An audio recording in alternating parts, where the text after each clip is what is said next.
Mankasitraka anao mbola tafaradalana aminay eto amin'ny fahitalavitra MATV manatitra ny arahaba indray tompoko lasy tompoko vavy dia manasanao ampanajana anaraka ny fotoana ny fampalalam-baovao eto amin'ny fahitalavitra. Nitondra fanamarinana mikasika ilay fanondranana volamena tsokosoko milanja 3.75 kilao tratra tany Afrika Atsimo ary avy eto Madagasikara ny fatiseranana malagasy tamin'izany indrindra no nandrina izy ireo fa avy eto Madagasikara ireo volamena ireo ngemitra kosa ny fitsarana ireo telo laza voasambotra tany Johannesburg. Jemima Daniel sy Mami Rasoanaifo.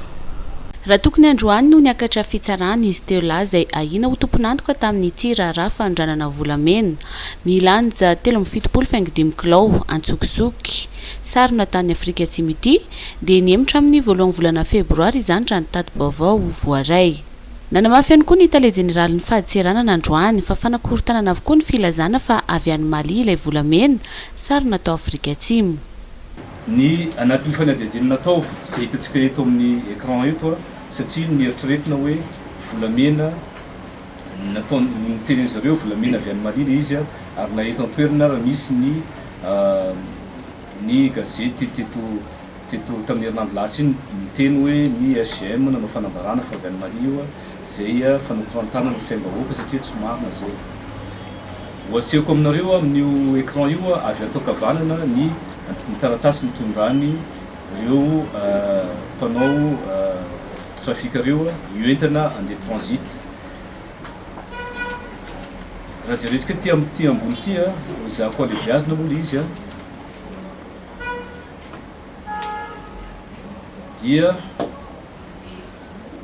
aéroport Bamako Seno tao zany mono nanaovana ny déclaration ny volamena mivoaka avy any Mali. Io aéroport de Bamako Seno io ohatrany hoe bureau de douane nivato eto amitsika. Zay zany ny bureau ao zany misy ny déclaration. Dia Sky Gold Mali moa mazava ho azy no tompony entana zany nanondrana ny entana. Anatin'io koa ny volamena ny voaresaka 73,499 grammes no lanjany soratana ny ambany ato. Ity déclaration ty tompoko dia tsy marina satria voalohany ny déclaration tany Mali dia natao traduction amin'ny teny anglisy. Ny déclaration en douane dia universelle, izany hoe ny déclaration avy any Chine na avy any Amérique latine dia misy case be dia be anatiny ao ary io case be dia be io dia efa rindra ny fiombonam-be ny la douane, izany hoe ny organisation mondiale des douanes fa ny référencement de case ireo mitovy daholo maneran-tany. Zay no mahatonga ny déclaration en douane tsy mila atao traduction. Faharoa manaraka an'izay dia novana daholo ny information anatin'ny déclaration. Hoasehoko anareo ambadikaty ny vraie déclaration izay ny confirmer ny authentifier ny autorité maliana ty ny taratasy officiel avy amin'ny fahadiseranana maliana nisoniavy ny tale général douane miteny hoe ty ny déclaration officielle mifanaraka amin'io numéro de déclaration E1343 io. Anatin'ny déclaration io dia ty société Sandvik hitantsika mazava tsara hoe Sandvik Mining and Construction. Io société Sandvik io mpanao concasseur reny tena asany fa manana mine koa izy apparemment. Dia ty numéro de déclaration mitovy amin'le ato amin'ny osika. Anatin'io dia zavatra hafa no déclaré rodenté. Tsy nanao ny procédure rehetra mikasika ity fanondranana volamena ity ihany koa ny fahadiseranana raha nambaran'izy ireo. Na sambo io na avion io ary tsy hoe eto Madagasikara ny feraka zao tontolo zao dia tsy maintsy ampandrenesina mialoha zany ny fahadiserana. Farafahatarany 420 alohany hahatongavany na sambo na avion io dia amin'izay fotoana zay ao amin'ny bureau ny douane io fahadiseranana io tsy ny douane zany no tompon'andraikitra amin'izay fa misy tompon'andraikitra fandaminana manokana ao amin'io amin'ilay bureau misy ny fahadiseranana io mampilaza an'izay. Dia tamin'ity kady nefa tsy nisy zay. Ny antony moa zany dia tsy fantatra ny antony fa ny fantatra moa zany dia hoe raha nampandrenesina mialoha zany fahadiseranana dia tsy maintsy mandalo formalité le ny passager zay handeha na ny équipage pilote io a na ny entana na ny passager. Efa misy ny fanadiadiana atao eo anivon'ny fahadiseranana. Rehefa natao fianonana ireny olona marobe izay natsoina taty amin'ny fahadiseranana dia ny constate izahay a ny fanondranana antsokosoko entana voararana ilay atao hoe délit de contrebande par aéronef et marchandises prohibées. Izy io a dia voaklasy ao amin'ny délit de 3e classe. Von'ny fanolotanana amin'ny fitsarana ny fahadiseranana ahitana ny rariny ary vonina nampy ny fanjakana ihany koa amin'ny famerenana ireto volamena ireto aty Madagasikara sy izy telo lahy ahina ho tompon'antoka amin'ny fanondranana. Manoloana ny ararah volamena milanja 3.70 faingo 5 kilao dia nanatateraka fivoriana androany teo anivony lapanitsimbazaza ireo mpikambana ao amin'ny voamera misana ny arena kibonitany sy ny arena stratégique eo anivony antemira-pirenena notaria ny député ny Fianarivou Atsinanana Mohamad Amadamo no nanatotosany izay fivoriana izay. Sarobidy ary saropiaro amin'ny falanam-pirenena ny solombavam-bahoaka ary tsy maintsy anao niezaka tandrify azy ireo ahafantarana ny marina mikasika ny raharaha fanondranana tsokosoko volamena milanja 3.70 faingo 5 kilao izay sarona tany Afrika Atsimo araka nabara ny voamiera misana ny arena kibonitany sy ny arena stratégique. Dinika savaranandro no nataonay tato androany zavatra sarobidy ary saropady ny hodiniana momba nyty resaka volamena satria ty voizina amin'ny hevitra maro samihafa le volamena ary izahay amasolombavam-bahoaka anay a dia saropiaro lavitra no reo olona mitenindreo amin'izany arena pirenena zany ka mametoky izay enta fa ezaka no grand complet zany a ny ekipa ao amin'ny vomiera ny minina dia anadiady sy tady vaovao maro fototra momba nyty resaka volamena ty ary ho tenenina amintsika vahoaka ihany a ny fotoatele sy ny tena olona sehatra tao anatiny izay trafikana volamena izay. Ny datena session jerevana ihany a fa ezaky ny famory ao anatin'ny fotoana faran'izay aingana zany a izay commissionna rehetra. Ny hoe manana aloha sy ny tsy manana mety manana fa mety tsy feno ary mety mbola tsy azo antoka ihany koa tena mitombo. Fa saisie zany ny fitsarana dia tsy afaka manao enquête parlementaire intsony zany izay solombavam-bahoaka fa zay zany miasanay solombavam-bahoaka zay zany hoe misolo ny vavan'ny vahoaka dia hiaka ny information faran'izay marina sy aingana ary maro indrindra dia ampafantatra ny vahoaka malagasy araka nytenenin'ny porte parole teo anisan'ny sarotiny koa zany zany solombavam-bahoaka zany ary sarotiny amin'ny vahoaka dia tsy maintsy ho fantatsika eo ihany ny marina rehefa tonga amin'ny fotoana tokony hatongavan'izay. Ny mpikambana ao anatin'ny bureau maharitry ny antemera-pirenena ihany koa dia manatateraka fivoriana androany teny amin'ny lapanitsimbazaza. Azay no mahakasika an'iny fa mbola tsy mivaha kosa amin'izao fotoan'izao ny olona ny mpiasan'ny kromita malagasy olana izay efa naharitra teo amin'ny heritaona teo ny maraina teo dia nitokana tetsy amin'ny toeram-piasana tetsy Ampefiloha ireo mpiasa ireo. Tsemimara Daniel sy Mami Rasoanaifo. Sorabaventy mifanipaka no tazana etsy amin'ny orinasa kromita malagasy etsy Ampefiloha ny maraina teo. Ao ireo mpiasa izay manatanteraka ny fitokonana izay izy ireo no maro anisa raha ny hita teny an-toerana mitaky ny andoavana ny karamany sy ny amerenana ny fanodinana ny orinasa kromita malagasy ary mangataka ihany koa ny anesorana ny tale jeneraly. Eo ihany koa ireo mpiasa izay milaza fa tsy mitokana izay nametaka ihany koa ny Sorabaventy misy soratra izay hoe tsy mitokona izay. Nisy ny fifamaliana teo amin'ny rontonta.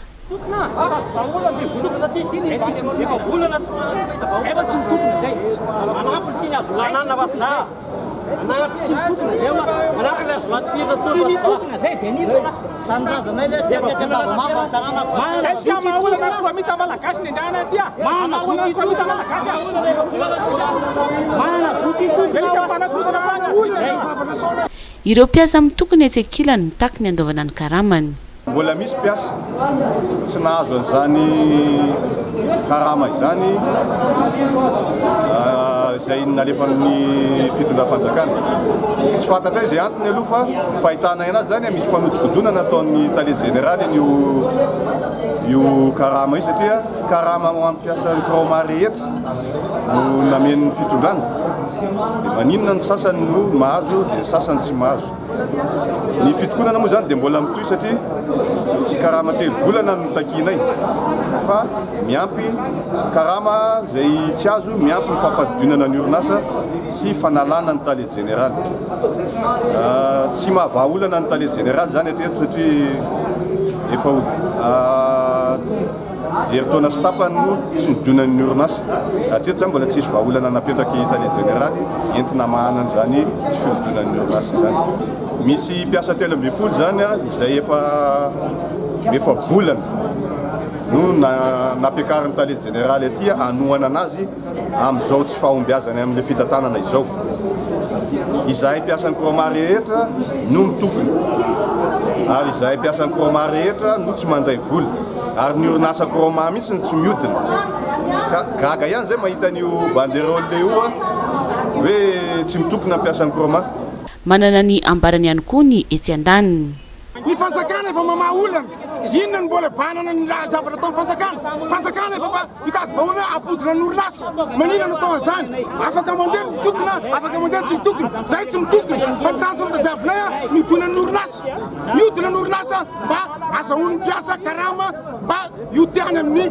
ambany lanitra ray manontolo tapany tsy mitsara tanàna ray manontolo fa tsy atao raha ohatra an'izao nametaka banderole reo tsisy ny tapatapa nametaka an'izao zay tsy mitokony asa ny fanjakana io fanjakana mampaniraka ny hoe ahodina ny orinasa zay ngamba ny fatoavana eto fa tsy misy zavatra samihafa zay le nisandre tsy mitokona miara-dia fotoram-panjakana anareo le tsy mitokona ina le vaolana entin'ny mametraka an'io fanjakana efa andala-pahamana anazy fanjakana zao fantatra zay olona miasa tsy tokona metaka banderole fa mangina tsika mangina tsika zay dia manaiky zay miasa tsy tokona metaka banderole fa mangina zay dia manaiky fotsiny raha tsy hivina efa heritaona mahery izao no nitokona ny mpiasan'ny kromita malagasy izay misy hatrany amin'ny 500 any efa misy ho izy ireo ny fandoavana ny karamany saingy ny 3 volana ihany zany ary mangataka ny ijeren'ny fanjakana izany izy ireo amin'izao ivatika lafim-baovao hafa mihitsy kosa indray isika natokana ho andro ny manam-boninahitra ny 12 janoary nisy ny maraina teo ary ny lanonana notarian'ny filoha-pirenena Andry Rajoelina filoha faratampony filoha Alinda teny amin'ny lapany avloha vola ravoavy nitarika ny fankalazana ny andro ny manam-boninahitra teto avloha ny filoha-pirenena sy ny ministry ny fiarovam-pirenena ny général de corps d'armée Rakotonirina Richard nanamafy ny filoha ny fanohanana ny filoha Alinda sy ny famerenana ny asiny atao anaty ny lahateniny nandritra ny fankalazana ny andro ny manam-boninahitra ny 12 janoary izay nitontosaina ny maraina teo teny amin'ny foben'ny vondrona piaro ny filoha teny amin'ny lapany avloha koa mendrika ny ankalazana manzao andro ny folo Alinda zao ny andro anio koa andrakatsanany mifalai, mifraisakiny, mifraisapo, mifraisatsaina. Eo anivo nareo manam-boninahitra rehetra manerana nosy. Mba ahafahanareo manatanteraka izany adidy masina ho an'ny tanindrazana apetraka aminareo izany. Amin'ny mahatso faratapony folo Alindan-tenako dia tsy tsaratra ny anoana, ny anampy amin'ny fomba rehetra mba ametrahana indrindrindrindra sy amerenana ny asony izany folo Alinda izany. Ko amrary ho atsika rehetra rehetra mahazaka ny firaisakina sy ny fankatiavana ity folo Alinda malagasy ity. Masina mitandrazana sotra dia rehetra. Natomboka tamin'ny fananganan-tsaina ny fotoana teto ary noridonina avy eo ny hira-pirenena malagasy sy ny Anjomara.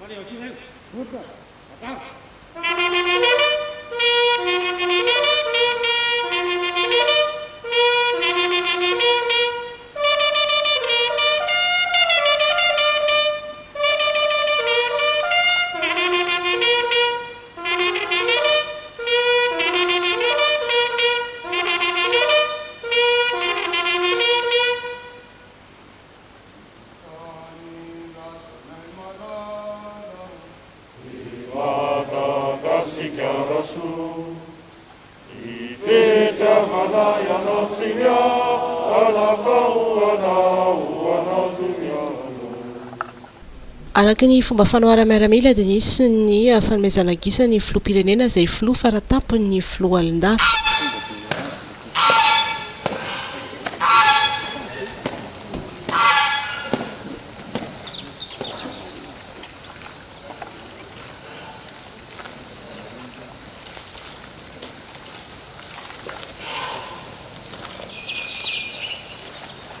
nisy ihany koa ny azakazaka iraisana nandraisan'ny filoha-pirenena Andry Rajoelina Anjara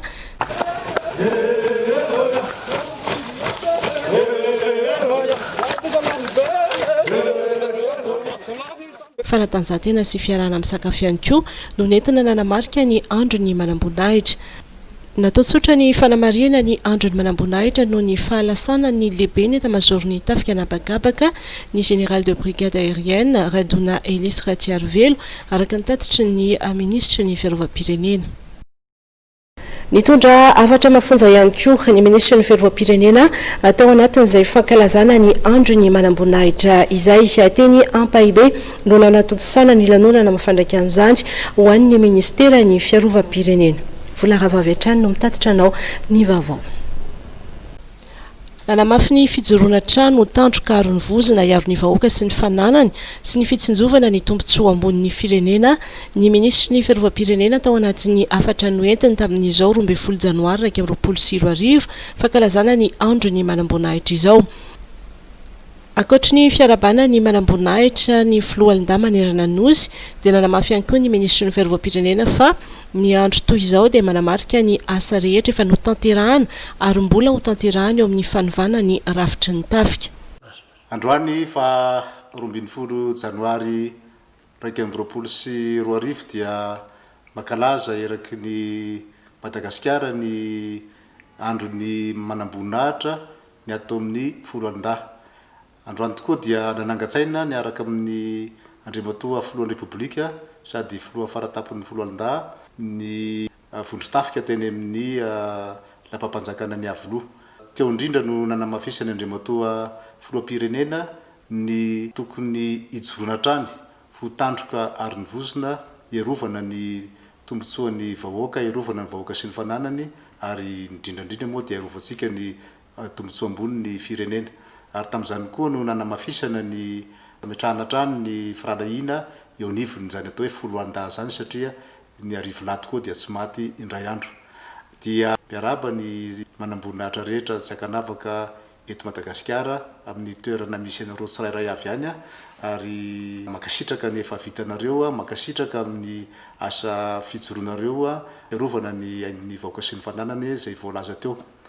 Itsika koa amin'ity taona ity dia hanamarika ihany koa ny asa rehetrarehetra izay nitanterahana ary izay mbola tokony nitanterahana ho fanatsarana trany ny lafiny fiarovana sy ny fandriam-pahalemana. Nitondra ihany koa teny fampiononana ho an'ny fianakaviana sy fampaherezana ny filoha alin-da amin'ny fahalasana ny lehibe ny etamajoro-ny tafika anabakabaka ny ministra ny fiarovam-pirenena nambarany fa olona miavaka ary anisan'ny andry ny ankihina ny fitondrana ny fanovandravitra ny tafika anabakabaka ny jeneraly Radona Elisy Ratsiarivelo. Saona ny folo alin-da ankehitriny satria lafo ny aretina ny général Radona izay lehibe ny etamajoro-ny tafika anabakabaka ndao sy ny fahafatesana maleriva teny amin'ny hôpital miaramilan'ny Soavinandrina. Koa dia miara-miory ny fianakaviam-ben'ny tafika, miara-miory amin'ny fianakavian'ny général Radona satria dia lozana namana, lozana tompona andraikitra ambony, lozan-draha lato koa isika izay olona nananana izy azy teo amin'ny tafika anabakabaka.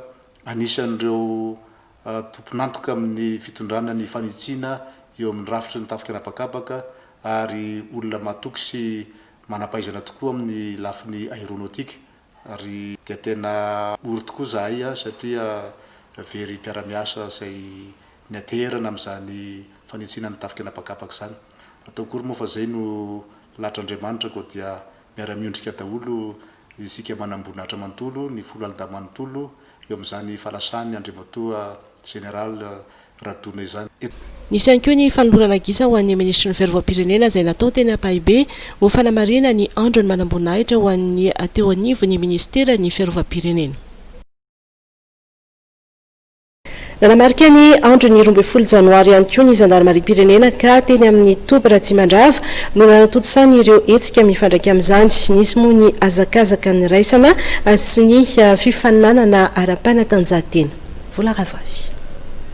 Ho an'ny teo anivon'ny zandarmarim-pirenena dia teny amin'ny Toby Ratsimandrava Andriafanabozanahary no nankalazana ny andro ny manam-boninahitra. Ny sekretera-panjakana medida zandarmarim-pirenena ny jeneraly Ravalomanana Richard no nitarika izany. Nampatsivo ny jeneraly Andriamahefa nisandreo miaramila tao anatin'ny anjiany voalohany nivoaka teo anivon'ny akademia miaramila Antsirabe fa tao amin'ny Akmil no nipoira ny fankalazana ny andro ny manam-boninahitra. Tenako ny toko mamaly an'izay raha ohatra ka misy ny fandaminana ao anatin'ny promotion fa misy masiny atao hoe ombomanga. Io ombomanga io ao anatin'ny promotion dia miandraikitra ny resaka momban'ny tradition. Ka tradition na mamaly resaka momba tradition no amalina an'izay fanontaniana zay sanadrisy hoe tsy amaly akory amaly aho fa zahako zany a tamin'ny tratao dia sarambabe ny kitana taka amin'ny ihany rehetra mpianatra mbola perinasa ako mbola aperiny ako tamin'izany fotoana zany dia ninatrehnay manam-patonga ny daty 12 dia ohatran'ny tsy hoe bahutage akory fa ohatran'ny familana ihany fa rehefa tonga ny 12 dia ohatran'ny etony ny zavatra iny fa rehefa tonga ny herintaona taty aoriana le 12 na ohatran'ny hoe janona ny famolamilana iny dia nanjary afanapahakevitra taty apotony avy amin'ny foibe zany dia lasa ohatran'ny hoe journée des officiers dia mandrakitsitsika ny androany izay zany ny amiko noetsonazy matoa tongeto androany dia mba ho fakamamiko an'ilay firaisana fiombonana amin'ny satria teny hoe fampisotro ronono fiombonana amin'ilay mbola perinasa. Ho an'ny teo anivon'ny zandarmarim-pirenena dia nisy azakazaka ny raisana ny tanterahana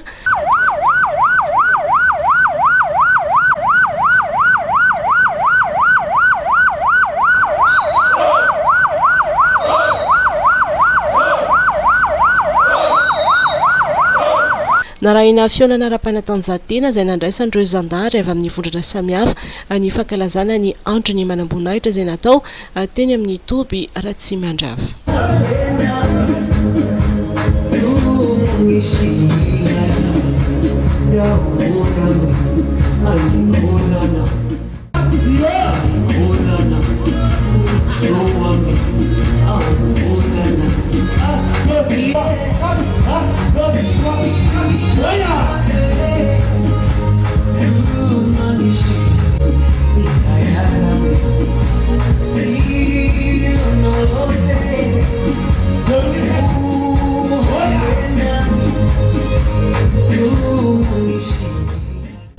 Nandray anjara tamin'ny fanamariana ny fankalazana ny fetin'ny manam-boninahitra manerana ny Madagasikara ihany koa ireo manam-boninahitra eo anivon'ny anteny Merandolona natao avokoa ireo fomba fanao mandritry ny lanonana toy ny fibaikoan'ny mitondra grady ambany indrindra ka ny kapiteny Randrenarivo Jérôme no nitondra izany fibaikoana izany. Nisy ihany koa ny fanolorana ny gisana oa traditionnel ho an'ny filohan'ny anteny Merandolona Rivo Rakodivao sy ny loholon'ny Madagasikara izay sady manam-boninahitra ny jeneraly Sevo ary ny lehibe ny fiarovana ny lapa ny kolonel Ratsimbazavy Rina nanambara ny filohan'ny anteny Merandolona Rivo Rakodivao fa fakatahaka izao fihetsika nataon'ireto manam-boninahitra ireto izao satria dia mariky ny fifankatiavana ny fifanajana ary ny firaisankina izany. Fa nombafisina kosa ny fiara-miasa teo amin'ny komina Antananarivo renivohitra sy ny tafika malagasy nisy ny fanaovan-tsony fifanaraha-piara-miasa izay nitotsaina omaly teo amin'ny rotonta ary avy hatrany ny anjenjiny. Iara-iasany eo anivon'ny komina Antananarivo renivohitra sy ny tafika malagasy amin'ny fampiofanana ireo mpiofana polisy munisipaly sy mpamonjy voina izay vao noraisina anaraka fiofanana ara-miaramila any amin'ny rezimanta miaramila fatelo any Betambatra Manjakandrina izy ireo. Nitanterana omaly teny Andohalo ny fanaovan-tsony mpiara-miasa teo amin'ny lehiben'ny etat-major ny tafika ny jeneraly Rabenavoarivelo Jean-Claude sy ny ben'ny tanàna Antananarivo Naina Andriatsitoaina. Nanosiny ny chef d'état-major des armées sy ny tanàna Antananarivo satria 500 ny mpianatra vaovao hiditra amin'ny commune urbaine na police municipale io na ao amin'ny vondrona mpamonjivoy. Reo mpianatra reo dia anaraka fiofanana miaramila mandritra andray volazy tapany any Manjakandriana ka misaotra ny tafika izay manampy amin'ny fikarakarana an'izany ny fanabeazana ireo mpianatra ireo mba ho mpiara-miasa mendrika ho an'ny tanjon'ny commune urbaine Antananarivo. No mariany ben'ny tanàna Antananarivo fa tany amin'ny fanadinana fifantsanana dia efa nisy ny sivana olona tomady ary afaka mahazaka sedra rabatana ary mendrika no raisina ho polisy munisipaly sy mpamonjy voiny ao anivo ny tanàna Antananarivo.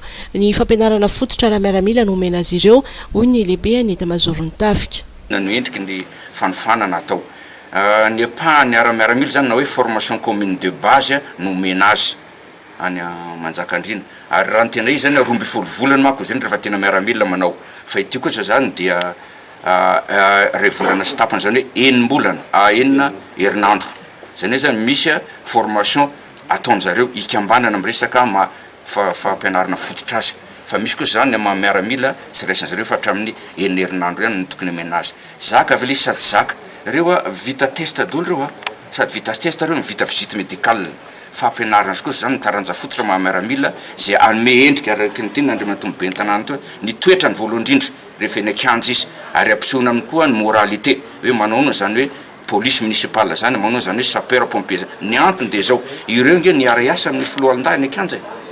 No mariany lehibe ny etamajoro ny tafika fa misokatra amin'ny fiara-miasa amin'ny sehatra samihafa ny tafika ary efa tsy mifanipaka amin'ny lalàna velona eto amin'ny firenena. Tonga amin'ny fotoana ny vaovao tapatapany indray isika hitondrana aminao ireo trangam-piarahamonina samihafa ary avetrany anjinjinjy. Lotomandry omaly Andriamatoa General Radona Elis Ratsiarvelo lehibe ny etamajoro ny tafika anabakabaka fanamorina fiaramanidina no fanofanana narainy tany amin'ny firenena maro samihafa ary efa nianatra tany amin'ny école de l'air sekoly miaramila frantsay ihany koa izy efa nitana toerana ambony teto amin'ny firenena izy melohany nanendrena azy ihany koa ho lehibe ny etamajoro ny tafika anabakabaka. Olona misa telo saika namboatra lavadrano no maty ary iray kosa naratra mafy atao amin'ny distrika Nandramasina fokotany Anivobe commune Natanjona Omaly. Raha ny fampitam-baovao azo dia nisy vato tao anatin'ilay lavadrano ka nanasarotra ny fandavahana azy ary ny tokony ho izy dia tsy maintsy apoaka izany vato izany vao afaka tohizany indray ny fandavahana ilay lavadrano. Malon'izany tranga izany dia nisy vahiny izay tonga niaraban'ireo tompontrano na tratra ny taom-baovao nidina tao amin'izany lavadrano izany mba napoaka ilay vato kananjo dia izao fahafatesana izao no ny efarany. Lehilahy mpisoloky iray tany Ambodirano Amparafaravolany voasambotra ny polisy araka fampitam-baovao dia nilaza ho nanana vary 5 taona izy ary nivarotra izany.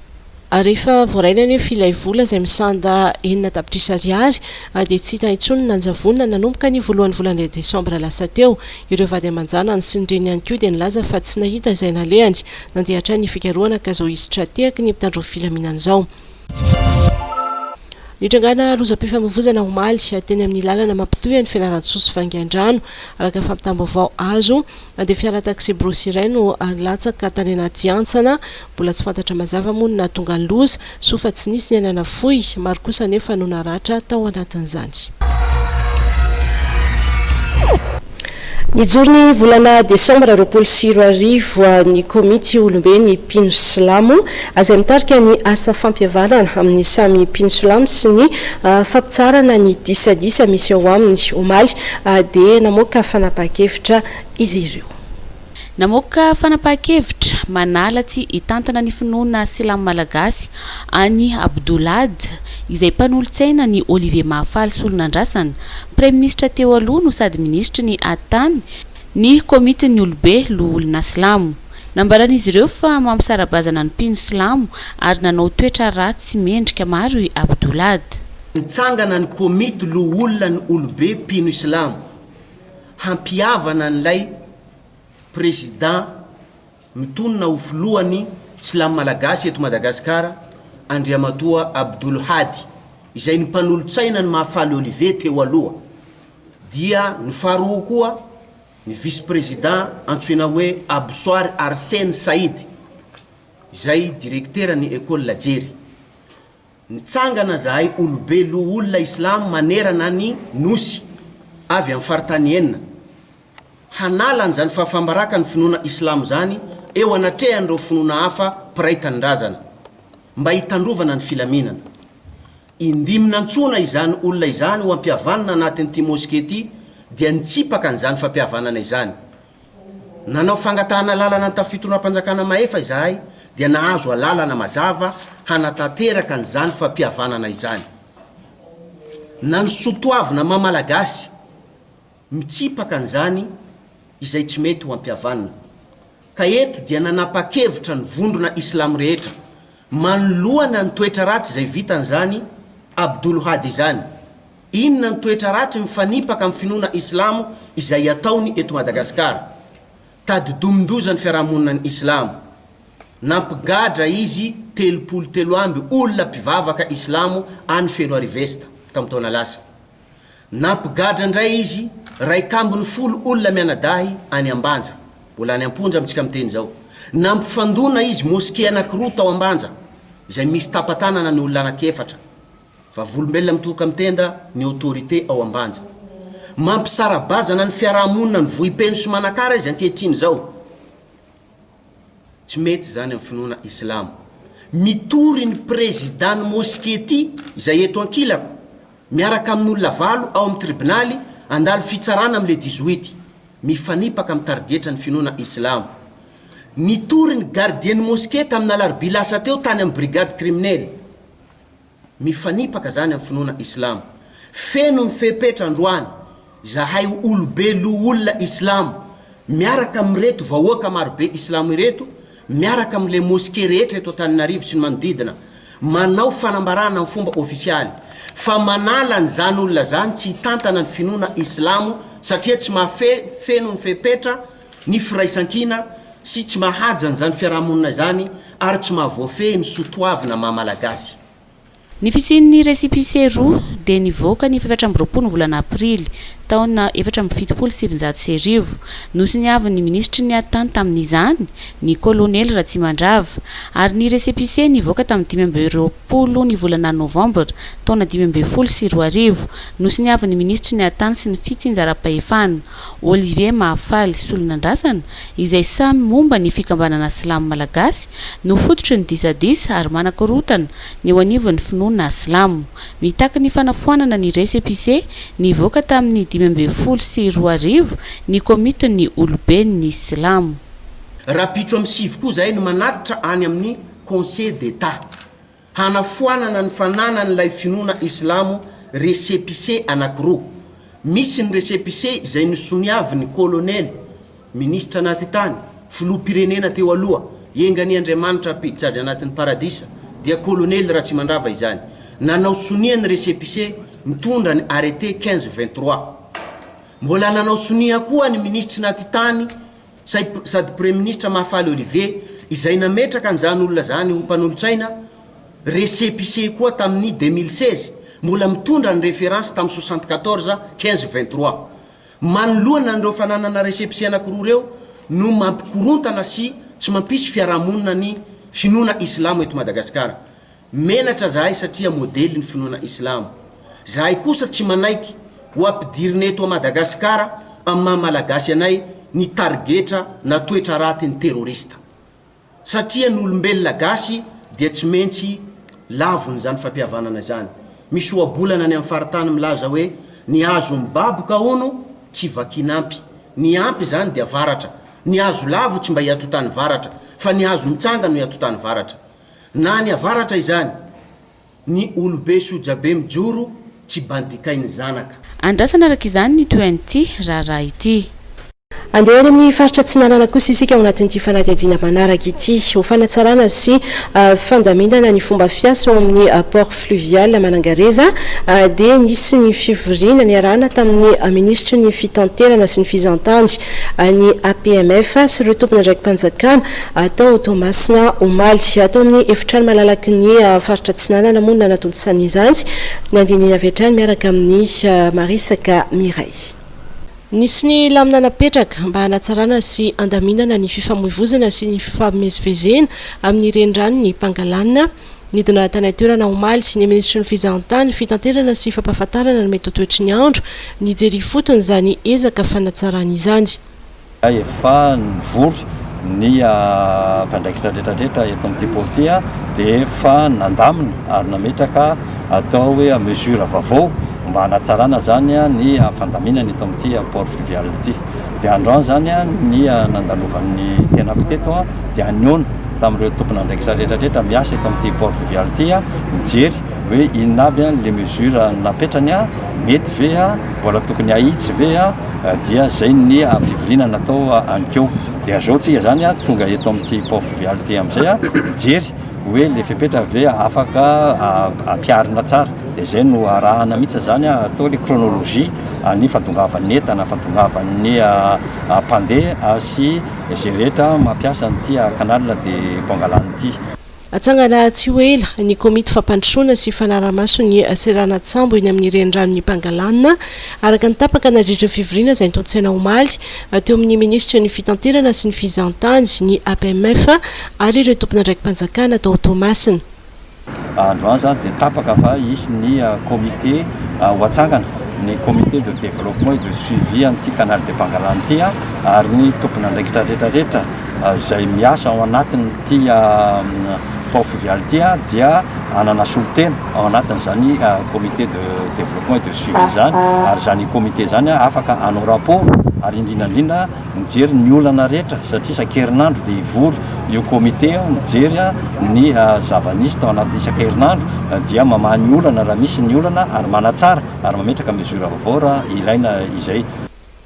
Nomarian'ny ministra fa anisan'ireo vokatra ho kolokoloina iroso amin'ny fampandrosoana ara-toekarena ara-tsosialy ary ara-fizahantany ny renirano ny Pangalanina.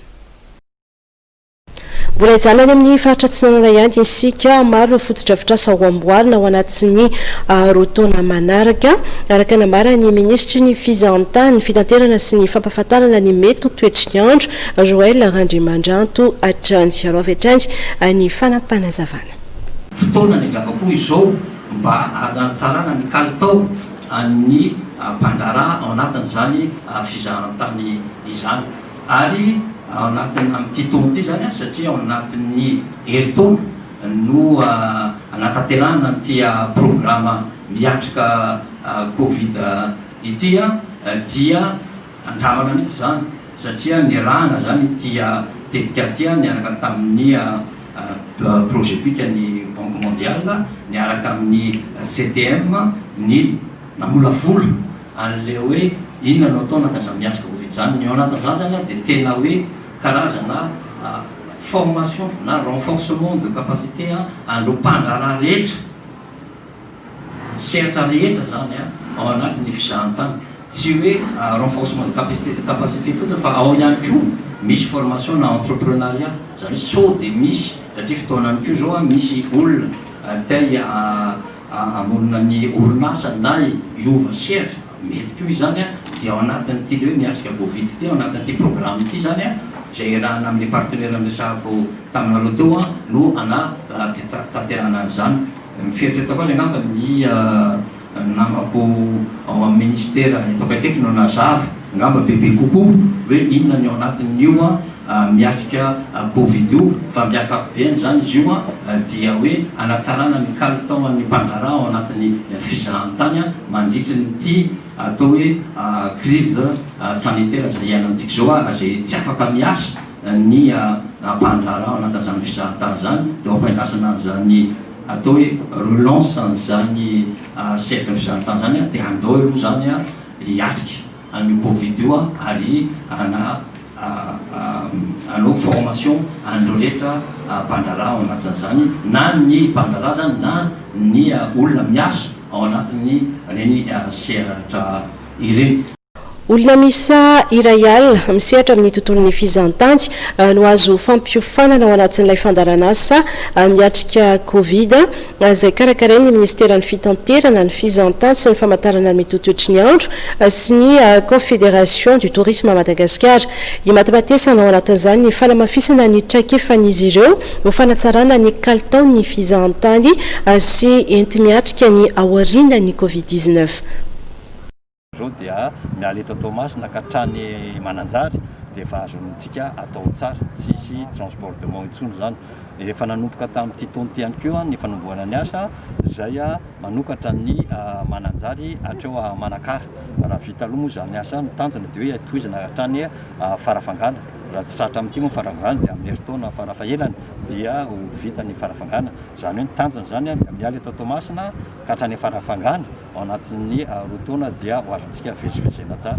Ary ao anatin'izany zany misy koa zany ny tetikasa izay manao ny entretien satria io canal io tsy hoe ananao indray mandeha no dia miverina vitantsika araka ny toetrandro ny sy ny rehetra dia mety miverina indray le olana dia misy entretien régulier quotidien mihitsy zany ataon'ny APMF mba azahoantsika zany mivezivezy foana tsisy olana ntsony amin'ity canal de Pangalane ity. Dia ao anatin'ny tetikasa ihany koa zany dia sy ho aménagena mihitsy zany ny eto Manangareza aloha ny gare fluviale ho modernisena mihitsy zany io bâtiment fitantsika io fa ho réhabilitena complètement réorganisena ny ao anatiny mba izy guichet unique koa zany ho an'ny mpivezivezy rehetra an'io ao anatiny daholo zany no géreny zany.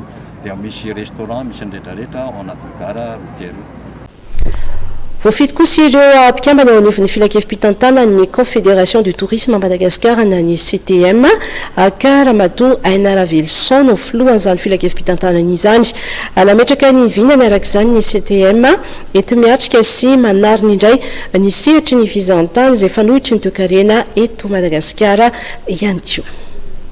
Tanjona voalohany zany amin'ity taona 2024 zao dia tena hoe anarina amerina ny asa ho an'ny orinasa rehetra sy ireo zay miankina zany amin'ny fizantany ireo. Izay zavatra izay nefa tsy ho possible mihitsy raha tsy misokatra ny frontière. Marina hoe misy ny tourisme national fa kosa raha jerena zany ny abeany ny isan'ny orinasa miasa sy ny hoe contribution amin'ilay économie zany dia tsy maintsy misokatra ihany koa zany isika raha tiatsika hoe iroborobo ary iverina amin'ny zay niveau nisy anazy taloha zay tsy maintsy isokatra zany ny frontière. Ny antony ny tanjona faharoa dia ny eo amin'ny resaka faharetana arabola zany hoe soutenabilité financière an'ireo orinasa ireo zany hoe isaorana be dia be ny fanjakana tamin'ny ezaka rehetra zay vita zay natao tamin'ny taona 2024 teo nanafitra le izy. Marina hoe raha sitraponay zay mohatra ny zanaka amin'ny fanjakana dia mihoatran'izay ary nangatanay fa zany hoe ny efa azo tena nanavitra kosa ary tena isaorana be dia be ny mpitondram-panjakana ny amin'izay. Ny resaka ahetra moa zany le nyresantsika teo ny resaka fandoavana jirama sy ny sisa sy ny sisa. Kanefa ireo zavatra ireo fepetra azonay ireo dia miafara atsoatsy zany hoe ilatsaka amin'izay zany hoe aloaka amin'izay ny etranareo, aloaka amin'izay ny jiramanareo, aloaka amin'izay ny zao nefa niareo fidiram-bola mbola presque hoe aotra. Dia ahoana moa amin'ny fomba ahoana moa zany no ahafahany ireo mpikambana na tsy mpikambana moa zany fa ny orinasa rehetra amin'ny fizahantany andohan'izay. Dia izay zavatra izay zany no hoe tanjona anankiray zany amin'ity taona ity mba amerenana anohanana ny ireo orinasa ireo ahafahany manatrika an'izany obligation financière izany. zay no makasika niny fa ivadika alafomavao afa mihitsy kosa indray isika ny fambolekazo ny famehezana ny tepokafo fanamafisana ny fiarovana ny faritra rovana ary ny fampirisiana ny indostria andray anjara amin'ny fiarovana ny tontolo iainana ireo no anisan'ny asa vaindondra raha tanterahany eo anivon'ny fitalevam-paritry ny ministera ny tontolo iainana eto Analamanga amin'ny titona 1.4 ity. Reboisement izay hoe anisan'ny asa goavana ao amin'ny ministera satria mamaly ny velorano fahafolo zany ilay hoe fiarovana tontolo iainana sy ny fitantanana maritra ireo eny voajanahary. Dia tao anatin'izay zany nampahafantarana fa manana objectif 75 160 hectares ministera ovolena amin'ny taona ity ary amintsika amin'ny teny izao dia efa zanakazo an-tanety maro isan-karazany mahatratra 70 500 000 zany efa vokatra efa prêt reboiser zany amintsika amin'ny teny izao.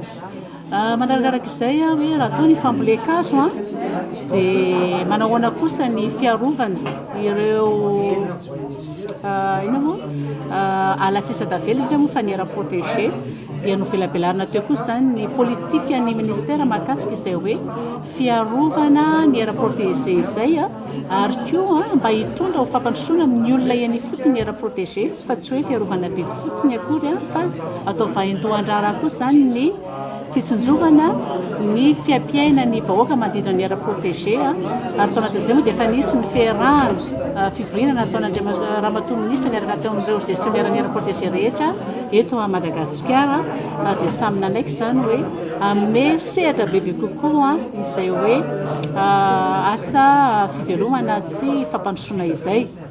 Tao anatin'izay ihany koa dia hoe inona raha zany miady amin'ny hafa ahoana fomba atao mba ahafahana amin'ny mameny hafa zany eto Madagasikara mba ahafahana hoe ho vokatra ireo azo volen'ireo ary tsy ho maitso ny era protégé. Dia nisy zany famelabelarana hoe nisy mipaikady efa napetraka isaky ny faritra izay fametrahana ireo rafitra miady amin'ny doro-tanety ao anivoan'ny faritra ny distrika ny commune ary ny fokontany. Dia misy koa moa zany ny fampiasana ary natao hoe outil de planification ireny any amin'ny faritra efa manana izany ohatra hoe ny schéma régional de l'aménagement des territoires ny schéma d'aménagement communal izay ahafahana hoe mametraka ny olona zany indrindra fa mifindra monina amin'ny toerana tokony hipetrahany fa tsy andehany anaty ala intsony. Dia tao anatin'izay koa moa zany raha mahalala hoe ny firoborobon'ny industrie eto Madagasikara dia noresahana teto koa zany ny hoe ahoana ny fomba ataony ny ministera amin'izao fotoana izao amin'ny fiaraha-miasa amin'ireo tompon'andraikitra maro samihafa amin'ny resaka industria mba handray an-tanana izy ireo amin'ny fanatsarana tontolo iainana amin'ny alala fambolekazo mba ohatrany hoe tambony rivotra maloto avoaka ny usinany. Ary tao anatin'izay ihany koa no niresahana fa miroso koa ny ministera amin'izao fotoana izao ny fampiasana ny angovo hafa akoatra ny fampiasana ny ala dia tsy nakory fa ny recyclage ny déchets rehetrarehetra zany na ny olombelona io na avy amin'ny biby na avy amin'ny industrie ary faritra anankefatra no misy amin'izany eto Madagasikara. Ary tao anatin'izay moa zany dia misy ny fivoizana ny communication izay afaka mampandeha ny fatratrarana ny objectif ministère dia profangama zao hoe ny antsonana rehetrarehetra zao hoe anomboka taona vaovao tsika inona ny zavabita inona indray zavatra ho atao mba hatratrarana ny tanjo. Misy politika izay ministera ve momba ny fiantonan'ny orana? Raha ny fiantonan'ny orana kaloha ny hoe politika raisy ministera dia tsy misy afa-tsy ny hoe fampiroboroboana foana ny fambolekazo. Totosa ny maraina teo kosa ny fifalaovan-tsomy mpiara-miasa teo amin'ny Instat sy ny ministera ny rano ny fidiovana ary ny fanadiovana mikasika ny fahazondra ny antotanisy manodidina izay sehatra izay ahafahany indrindra manatsara ny fampandrosoana. Jemima Daniela sy Mami Rasoanaif. Sehatra isan'ny ilaina sy ampiasaina ny andavanandrom-piainan'ny malagasy ny sehatry ny rano ny fidiovana ary ny fanadiovana ary sehatra ihany koa ahafahana mizotra makany amin'ny fampandrosoana. Ilaina araka izany ny manana ny maridrefy sy ny fananana ny antotanisa mikasika io sehatra io. Efa misy ny fanadihadiana atao ary misy ihany koa ny mbola ho atao. Misy ankety efa vita izay nanao calcul maromaro mahakasika ny accès à l'eau ny source d'eau ampiasaina ny tokantrano ireo. Dans tous les cas zany izay fampiasa ny fomba fampiasany tokantrano amin'ny ankapobeny ny rano misy fahadiovana efa misy zay donné zay zany hoe mialy officialisation fotsiny raha ohatra zao ka ny résultat zay mpiasa toakona zay tsika misy tena thème anankiray manokana mihitsy dédié amin'ny resaka rano fahadiovana sy ny fidiovana ao anatin'izay dia miandry ny officialisation fotsiny tsika fa efa afaka omena fantazaraina reo ny résultat nareo enquête teo aloha torak'izay ny enquête mixte zao ohatra zay micalculer ny grande partie dereo indicateur ODD izay betsaka amin'izareo tokoa ny mahakasika ny secteur eau assainissement et l'eau efa azo omena koa reo. Tao anatin'ny fifanaovantsy ny mpiara-miasa teo amin'ny ministeran-drano ny fidiovana ary ny fanadiovana no nanambarany ministra tompona andraikitra fa isan'ny tanjon'ny fanjakana ny sitrihan'ny malagasy rehetra rano fisotro madio sy ireo foto-drafitra samisahana ny fidiovana ary ny fanadiovana. Zao vao tena hoe misy fanarahana matotra ary ampifandray tsara ny indicateur na ny marindrefy ahafahantsika mizotra bebe kokoa amin'ny fampandrosoana ao anatin'ilay pays émergent. Zava-dehibe amin'ny filoham-pirenena Andry Nirina Rajoelina ny hoe manana donné tena marim-potitra ary izany dia hitantsika amin'ireny miatsehatra amin'ny ohatra hoe ny asa tamin'ireny Covid ireny ny asa any atsimo hoe nanao ny recensement ary izay mahazava-dehibe mitohy hatrany izay fijerenany marindrefy marim-potitra izay ary ao anatin'ilay processus na troakifinana ahitana koa ny hoe inona daholo ny vola lany eo amin'ny sehatra ny rano fanadiovana sy fidiovana fa ihany koa hoe jerena hoe inona ny mbola tsy ampy raha tsika hoe anatratra n'le hoe rano taona 320 dia 700 ny tanjony tratrarina amin'le hoe olona isitraka rano fisotro madio ary voalaza teo hoe ny rano fidiovana sy fanadiovana dia miditra tanteraka amin'ny fampiakarana ny PIB ho anna firenena anankiray ary hita fa misy fiatraikany tanteraka any amin'ny tokantrano tsirairay avy ka izay ny antony fifanarahana androany ary inona fa izotra ampilaminana ary voalaza teo fa vonona tanteraka ny Instat ny ekipa ministère ny rano fanadiovana sy fidiovana anatanteraka antsakany sy andavany ny ilaina rehetra ampatonga an'izay hoe marindrefy milindra zay eo amin'ny sehatry ny rano fanadiovana sy fidiovana. Fitazomana ny rano adio manomboka eny amin'ny fakana ny rano hatrany amin'ny fampiasana azy, ny fampiasana lavapiringa manaraka ny fenitra, ny fanasana tanana amin'ny rano madio sy savony ary ny fitantanana ny fahadiovana mandritra ny fadimbolana. Ireo no efatra fototra ny sehatry ny rano, ny fidiovana ary ny fanadiovana.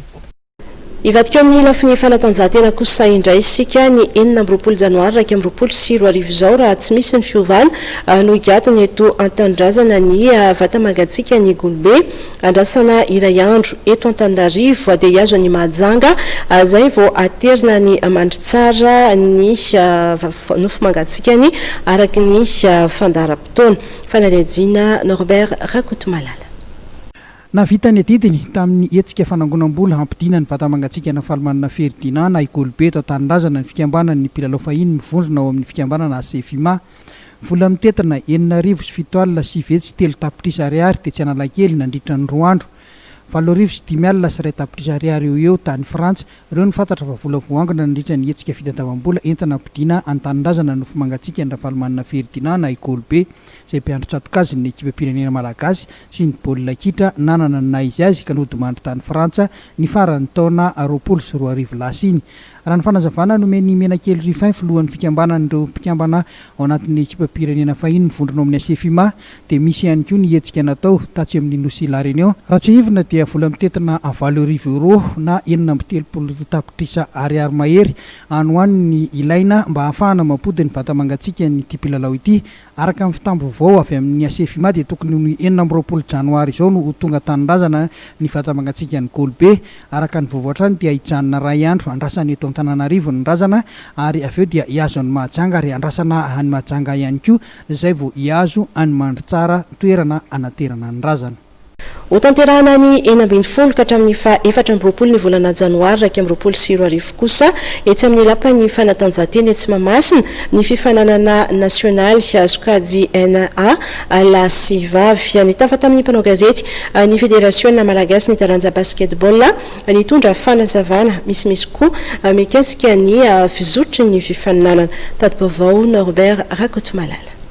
Ekipa 20 no iady izay ho tompon-dakany Madagasikara eo amin'ny lehilahy 10 eo amin'ny vehivavy izay samy izara vondrona roa avy ny 19 ka hatramin'ny 20 janoary no anaovana ny fanitsanana etsy amin'ny lapan'ny kolotsaina sy ny fanatanjahantena Mahamasina anomboka ny zoma 20 janoary kosa ny dingan'ny famaranana. Ekipa 10 no zaraina vondrona roa ahitana ekipa 10 avy ny skajy vehivavy. Ifanitsana ao amin'ny vondrona ary ny SPBC Boyeny ny GA ny vakina karatra ny tamy fahamoromaniny COSPN ary antsinanana CRCS ny antsinanana. Ny eo mivondrona be kosa ny MBTOL Analamanga karatra avakina karatra asa Analamanga BC Est Tsimondrevana ary ny serasera ny vakina karatra. Ekipa 20 no zaraina vondrona roa ihany koa ny eo amin'ny sokajy lehilahy ao amin'ny vondrona no ahitana ny ZNBC Analamanga Sebam Boyeny Cosmos DNA ACSB Boyeny 2BC Analanjorovo ary ny TMPP Analamanga. Ao amin'ny vondrona B kosa no ahitana ny COSPN Analamanga ny MBTOL Analamanga ny ASQ Antsinanana ny ASB Itasy ny USF Matsiatra Ambony. Ny ekipa 3 farany orin'ny faninanana dia ilatsaka ao amin'ny N9B amin'ny taopilalovana 2024. Ny ekipa tompon-daka kosa no isolitena any malagasy any amin'ny road to ball na ny fanitsanana fedina ny tompon-daka ny Afrika isantarika izay anomboka ny volana martsa ho avy izao. 2,500,000 ariary miampy 100,000 ariary avy ho an'ny mpilalao tsirairay ho an'ny ekipa tompon-daka. 1,500,000 ariary miampy 50,000 ariary isaky ny mpilalao kosa ho an'ny ekipa tompon-daka lefitra. Ho fanarahana ny fepetra ara-pahasalamana dia noferan'ny fédération ho arivo ihany ny isan'ny tapakila amidy ho an'ny mpijery. Iatrika ity fiadina ny tompon-daka ny Madagasikara amin'ny taranja basketball ity ny ASCUT Tomasina manomboka amin'ny sabotsy ho avy izao eto Antananarivo moa araky ny fanambarateo no anatontosana izany ka nanolotra vatsy ho an'ireo mpilalao ny ben'ny tanàna ny Tomasina omaly. Tadibavao Maresaka Miray. Mbola olana sedrandreo mpanao fanatanjahantena ho Tomasina ny fotodrafitrasa ahafana manao fanazarantena. Anisan'ny todo izany olan'izany ekipan'ny ASCUT izay hiatrika ny fiadina ny tompon-daka ny Madagasikara amin'ny taranja basketball. Indrisy teo amin'ny fotodrafitrasa zany nanahirana ny tokoa satria raha malala ny toetrandro teto Tamatavy misy oragnandro ny tsy afaka milalao ny gymnase eto toerana raha mahita fa tsy mavita tsy maharaka ny planin'ny mpilalao sy ny club misy eto tanàna Tamatavy. Maro ny club nefa ny gymnase tsy misy ka mirary dia mirary zahay Andriamitofilo président de la République mba hisin'ny gymnase vaovao eto Tamatavy. Fa izany no zavatra tena ilan'ny sportif eto Tamatavy, tsy ny basketball ihany mila an'izany fa ireo taranja maro izay misy eto Madagasikara mba hampiakatra avony taranja sy ny voninahitra Tamatavy amin'ny resaka sport koa. Tsy ny fotodrafitrasa ihany nefa no mety mampiembotra ny ekipa ny ASCUT Tomasina. Lesoko ngamany raha mahalala ny ankizy melehibe dia efa manana nively tenany koa zany, misy ny lasany andafy, misy nefa nijanona dia mamorona génération vaovao zany tsika amin'izao fotoana izao dia efa manomboka miverina tsikelikely lazantsika amin'izao fotoana izao. Fa ny valipity ohatra olotsanay amin'ny Ngamera dia kopy angamba entina mody tety Tamatavy. Nanome vola vary rogony rano amin'ny paka atao vatsy ho an'ireto mpilalao ireto moa ny ben'ny tanàna ny Tomasina omaly ny 20 ka hatramin'ny 13 janoary avy izao no anatontosana ny fifananana eto Antananarivo. Dia ny vaovao mahakasika ny fanatanjahantena ihany koa no netiko nanakatona tanteraka ny fotoana ny fampahalalam-baovao teto amin'ny fahitalavitra MATV tamin'ity alina ity makasitraka anao izay nanaraka izany hatramin'ny farany ary dia mametraka ny veloma mandrapitafa indray.